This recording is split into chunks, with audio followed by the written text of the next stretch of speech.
তুমি কি কখনো দেখেছো প্রাচীন যুগের সবচেয়ে ভয়ঙ্কর নির্যাতনের পদ্ধতিগুলো? এক ধর্ষককে তার পিঠের দিকে বেঁধে রাখা হতো, তার বুকের উপর রাখা হতো এক খাঁচা ভর্তি ক্ষুধার্ত ইঁদুর, আর সেই খাঁচার ওপরে জ্বালানো হতো জ্বলন্ত কয়লা।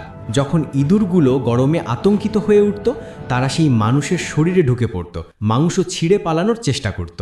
আরেক ধরনের নির্যাতনে বন্দির পিঠকে হাঁটুর পাশে বাঁকানো হতো, তারপর লোহার রিং দিয়ে পুরো শরীর আটকানো হতো। সময়ের সঙ্গে সঙ্গে রিংগুলো শক্ত হয়ে যেত, তার হাত পা মাথা সব ভেতরের দিকে চেপে আসতো। সে দিন রাত ধরে আটকে থাকতো, বুকে চাপ পড়তো এতটা যে ফুসফুস আর প্রসারিত হতে পারত না, রক্তনালীগুলো ফেটে যেত, শ্বাস নেওয়া অসম্ভব হয়ে উঠত। ঘন্টার পর ঘন্টা সেই যন্ত্রণায় কষ্ট পেয়ে শেষ পর্যন্ত মৃত্যু। মিথ্যা বললে ব্যবহার করা হতো এক অদ্ভুত ফর্ক, যা বুক আর থুতনির মাঝে আটকে রাখা হতো। যদি নড়ার চেষ্টা করত, তাতে তার ত্বক ছিঁড়ে যেত। সে কথা বলতে বা গিলতেও পারত না, করলেই আহত হতো। ঘুমিয়ে পড়লে মাথা ঝুলে পড়তো আর ফর্কটা আরও গভীরে ঢুকে যেত। সবচেয়ে ভয়ঙ্কর ছিল ব্রোঞ্জের তৈরি এক ষাঁড়।